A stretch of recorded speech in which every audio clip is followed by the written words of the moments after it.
à deux sens de circulation, hors agglomération. La vitesse maximale autorisée est de 80 km/h pour tous les conducteurs, qu'ils soient ou non en délai probatoire. Réponse A et D. À la différence du stationnement, l'arrêt consiste à rester aux commandes ou à proximité du véhicule. Mais l'arrêt et le stationnement derrière ces véhicules sont considérés comme pouvant être gênants, car vous empêchez soit l'accès à un autre véhicule, soit son dégagement d'un emplacement. Donc s'arrêter derrière ces véhicules est interdit. Réponse B. Ce véhicule est équipé d'une boîte de vitesse automatique. La position R pour reverse sert à faire marche arrière. La position N pour neutral correspond à la position point mort, avec laquelle le moteur ne peut plus entraîner les roues motrices. La position D pour drive correspond à la marche avant. La position P pour parking bloque mécaniquement les roues motrices du véhicule et s'utilise pour stationner. Avant de quitter ce véhicule, vous sélectionnez la position P et ensuite vous verrouillez le frein de stationnement. Réponse A. Les symboles des feux sur le combiné d'instruments représentent un projecteur et son faisceau d'éclairage. Les feux qui sont à l'avant du véhicule ont des symboles avec des traits situés sur la gauche du projecteur. Les feux qui sont à l'arrière du véhicule ont des symboles avec des traits situés sur la droite du projecteur. Le symbole des feux avant de brouillard est de couleur verte et se situe en zone C. Réponse C. Avec une alcoolémie de 0,20 g par litre de sang, un conducteur en délai probatoire encourt une perte de 6 points sur son permis de conduire.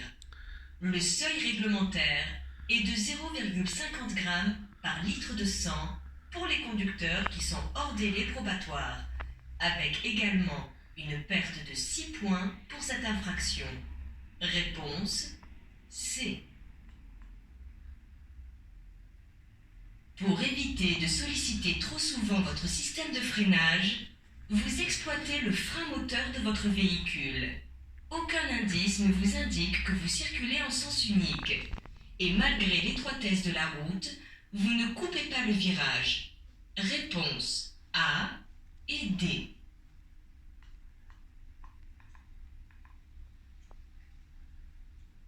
Certains modèles de sièges enfants peuvent être installés à l'arrière dos à la route.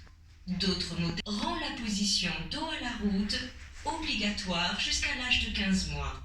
En cas de choc frontal, un siège dos à la route permet d'éviter des lésions qui peuvent être fatales au niveau des vertèbres cervicales. Les sièges auto se fixent soit à l'aide d'anneaux d'ancrage sur le véhicule, soit à l'aide de la ceinture de sécurité. Réponse A. Pour circuler de nuit en agglomération éclairée, ou avec les feux de croisement. Pour améliorer votre détection et mieux voir, vous circulez de préférence avec vos feux de croisement. Une route suffisamment éclairée, ce qui vous interdit l'usage des feux de route. Les feux de brouillard avant sont réservés à la circulation par temps de brouillard, de chute de neige ou de fortes pluies, et la nuit sur les routes étroites et sinueuses. Les feux diurnes sont réservés à la circulation de jour. Réponse B. Vous abordez une intersection avec un feu au vert. Pour prendre une décision adaptée si le feu passe au jaune, vous n'accélérez pas. Vous placez votre pied devant la pédale de frein et vous observez derrière vous pour savoir si un véhicule est trop proche. Le véhicule ne vous refusera la priorité. Réponse A, B et C. Le code de la route prévoit différents types d'infractions qui y sont associées, appelées contraventions, et les plus graves sont appelées délits. Une alcoolémie de 0,40 mg par litre d'air expiré correspond à une alcoolémie de 0,80 g par litre de sang, et conduire avec ce taux constitue un délit pour lequel vous encourez au maximum 2 ans d'emprisonnement et 4 500 € d'amende et la perte de 6 points sur le permis de conduire. Dans un tunnel, ces diodes bleues sont implantées pour faciliter l'évaluation de l'intervalle de sécurité à conserver. L'espacement entre deux plots bleus correspond soit à la distance de sécurité minimale obligatoire mentionnée sur un panneau positionné à l'entrée du tunnel, soit à la distance parcourue en 2 secondes par un véhicule circulant à la vitesse maximale autorisée. Réponse A. Vous circulez dans une circulation dense et fortement ralentie. Vous pouvez voir un motocycliste circuler en interfile. Dans cette situation, vous vous déportez sur la droite de votre voie de circulation pour faciliter le passage de ce motocycliste. A. Dans cette situation, vous devez laisser un espace latéral de sécurité avec le cycliste d'au minimum 1 mètre. Le véhicule circule en sécurité dans ce type de situation. Réponse B. À l'approche de cette intersection, le marquage au sol affecte les voies selon l'usager. Pour tourner à droite au feu tricolore, zone A. Les zones B et C étant réservées aux cyclistes.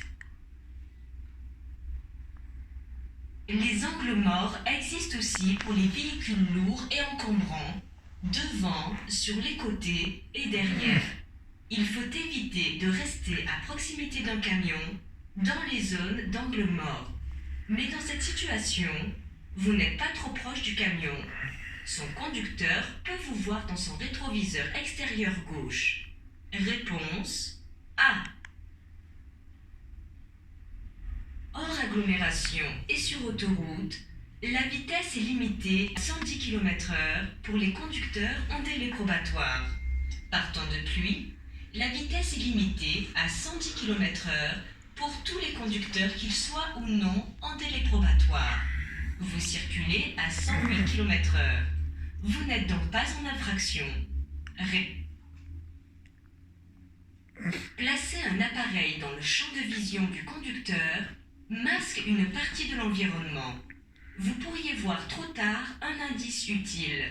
Pour avoir une bonne visibilité, vous installez votre système de navigation en zone A, dans l'angle inférieur gauche de votre pare-brise, ou vous utilisez un système permettant de le fixer sur le tableau de bord. Circulant à 130 km/h, l'intervalle de sécurité avec le véhicule blanc est insuffisant. Vous devez laisser avec le véhicule devant vous un intervalle de sécurité qui correspond à la distance parcourue par le véhicule durant un délai d'au minimum 2 secondes. Circulant à 130 km/h, cela correspond à laisser 2 traits et un intervalle de la ligne de la bande d'arrêt d'urgence entre vous et le véhicule qui vous précède. Réponse B. En cas de perte du permis de conduire, vous devez effectuer une déclaration de perte avant de faire une demande de renouvellement. La demande de permis se fait sur le site internet de l'Agence nationale des titres sécurisés, ANTS. Dans l'attente de la réception de votre nouveau permis, vous pouvez circuler avec l'attestation de droit à conduire, délivrée dans le cadre de réalisation de la téléprocédure, pendant une durée maximale de 2 mois. Réponse C. La capacité physiologique pour voir loin est indispensable pour conduire en sécurité. Visuel en vision de loin sur l'ensemble des deux yeux doit être au moins de 5/10. Si un œil a une acuité nulle ou inférieure à 1/10, l'autre œil doit avoir au minimum 5/10. Cette acuité visuelle minimale peut être mesurée avec une correction optique, lunettes ou lentilles de contact. L'utilisation d'un défibrillateur automatisé externe est indiquée en présence d'une victime, peut être utilisée par des personnes qui sont peu ou pas formées. Même si vos rétroviseurs sont bien réglés, il restera toujours des parties de l'environnement que vous ne verrez pas à l'arrière et sur les côtés de votre véhicule. À cause de ces angles morts, vous devez contrôler en vision directe, notamment lorsque vous démarrez, changez de voie ou tournez à gauche ou à droite. Réponds. Les véhicules démarrent généralement à l'aide d'une clé que l'on insère dans le contacteur du véhicule. La clé ou une carte peuvent aussi contenir une puce électronique avec un code secret qui permet de démarrer le véhicule sans insérer celle-ci dans le contacteur. Dans les deux cas, si la clé n'est pas détectée ou tournée en position contact dans le contacteur, l'antivol de direction verrouille le volant pour éviter le vol du véhicule. Réponse A. À l'arrêt, le champ visuel d'un conducteur est d'environ 180 degrés. À 30 km/h, il est d'environ 120 degrés. Plus l'allure à laquelle vous vous déplacez est importante, plus votre cerveau a des difficultés pour traiter les informations qui sont présentes dans l'environnement. C'est pour cela que certaines zones en agglomération ont une vitesse limitée à 30 km/h. Cela permet une meilleure sécurité entre les différents usagers de la route, piétons, cyclistes et véhicules motorisés. Une vitesse peu élevée réduit la distance nécessaire pour arrêter un avion ou diminue la gravité de l'accident si la collision se produit. Réponse A et C. Cette commande permet d'activer ou de désactiver l'aide au stationnement. Ce système fonctionne à l'aide de capteurs implantés sur le véhicule qui mesurent et l'obstacle. Cette mesure par des signaux sonores dont la fréquence augmente avec le rapprochement de l'obstacle. Lorsque vous conduisez, votre regard effectue en permanence des mouvements de balayage, mais aussi de brefs instants de fixation. Il est impossible de lire tous les indices simultanément, ce qui doit vous inciter à ralentir lorsque vous avez de nombreuses informations à traiter. B. Après une formation traditionnelle ou supervisée, un délai probatoire d'une durée de 3 ans est fixé. Il impose aux conducteurs concernés des limitations de vitesse spécifiques, un seuil différent pour le taux d'alcoolémie et un régime spécial concernant les points du permis. Le délai probatoire est réduit à 2 ans après une formation avec l'apprentissage anticipé de la conduite.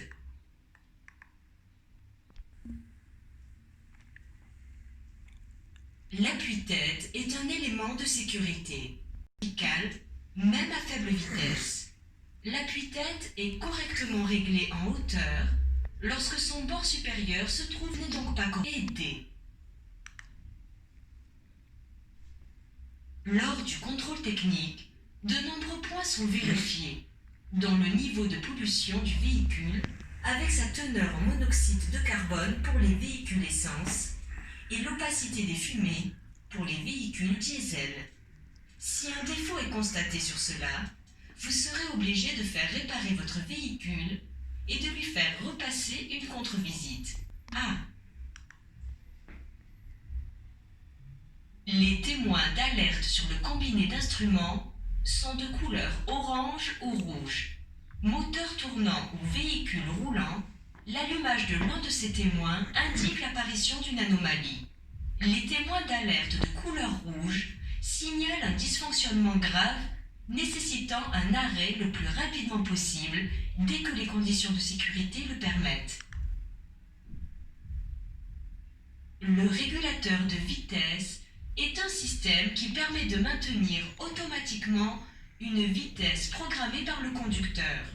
Il ne faut pas confondre le régulateur et le limiteur de vitesse, qui nécessite de maintenir une action sur la pédale d'accélérateur. Le fonctionnement du régulateur de vitesse peut être momentanément interrompu si vous appuyez sur la commande correspondante sur le véhicule ou sur la pédale de frein. Réponse A et C. En cas de visite technique défavorable, le délai maximal pour effectuer la contre-visite est de 2 mois. Ce délai calcule d'effectuer les réparations nécessaires à la sécurité. Réponse D. Toute intervention pour supprimer ou réduire l'efficacité du pot d'échappement est interdite. Un pot d'échappement modifié peut produire des nuisances sonores aux autres usagers de la route et aux riverains. Vous encourez une immobilisation du véhicule et une amende. Et C. En tant que conducteur, vous devez vous assurer de retenue homologuée adaptée à sa morphologie et à son poids. Cet enfant de 6 ans n'est pas correctement installé. La partie haute de la ceinture doit être positionnée dans le creux de l'épaule. Pour cela, cet enfant doit être installé avec un dispositif adapté. Réponse A et D. Vous utilisez actuellement une voie d'insertion. Elle sert à réduire la différence de vitesse avec les usagers circulant déjà sur l'autoroute pour que vous puissiez vous engager sans les gêner. Vous n'avez pas encore atteint une vitesse suffisamment proche de celle des véhicules que vous apercevez dans vos rétroviseurs. Vous continuez à accélérer et vous indiquez à gauche pour les prévenir que vous allez bientôt vous engager. Réponse